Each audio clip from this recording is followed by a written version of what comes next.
Next up is Senator Hassan. Well, thank you, Chairman Thune and Ranking Member Nelson. I'm so pleased to be joining you on this committee because the committee's work is, of course, so focused on expanding economic opportunity and supporting innovative businesses and keeping our economy moving forward. And Secretary Chao, it is great to be with you today. My husband, Tom, so enjoyed your conversation during orientation and sends his best wishes as well. Thank you.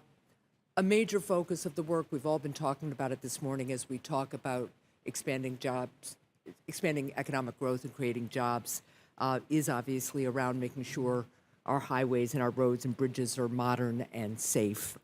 And as we talk about really building that kind of foundation for a 21st century economy, I know when we visited this week in my office, you've been thinking a great deal about these issues. I look forward to working with you on them, and I am very grateful not only for your past government service, but also the way that will inform your work going forward. I just think it's a terrific resume Thank to you. bring.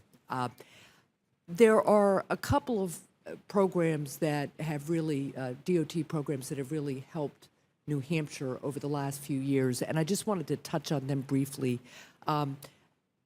One of the things we talked about in our meeting the other day was the importance of Tiger grants and TIFIA loans.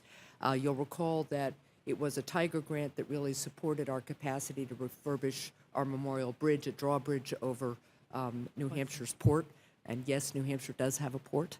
And so those competitive Tiger grants have helped New Hampshire in a number of other ways as well, because they really help fund projects that aren't suited to the more broad categories of funding grants.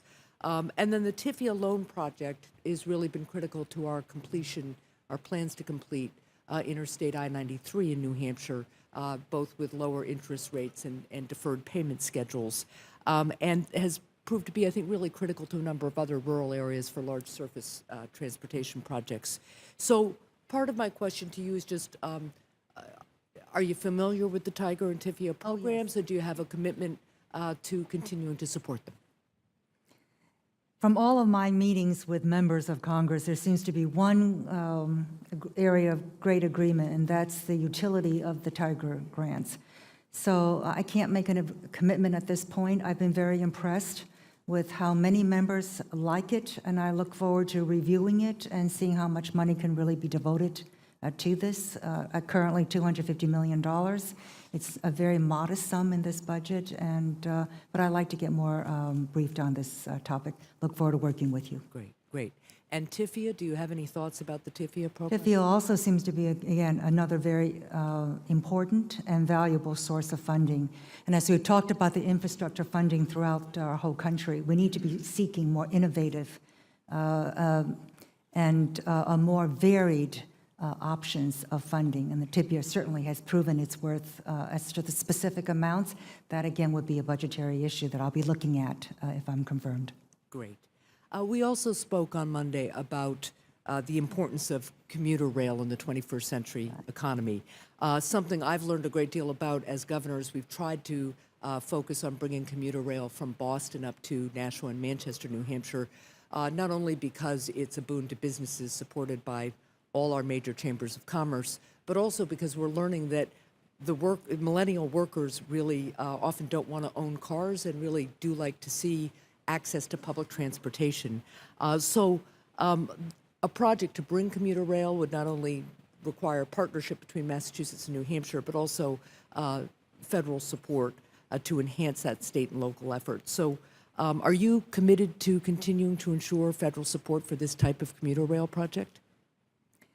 Passenger rail is among them, it's very popular with passengers. My father came down on Amtrak, as did my sisters. So this is an area that can obviously help with the environment. It is a wonderful alternative, and I have supported in the past, and I look forward to reviewing it and getting an up-to-date briefing on this as we go forward. Well, thank you. And just, I see my time is almost up.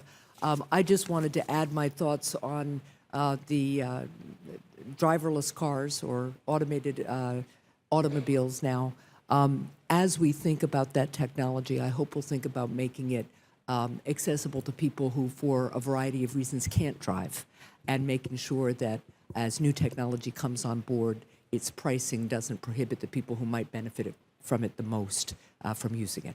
Those are very good points, and I appreciate your bringing them up. Thank you very much. Thank you, Senator.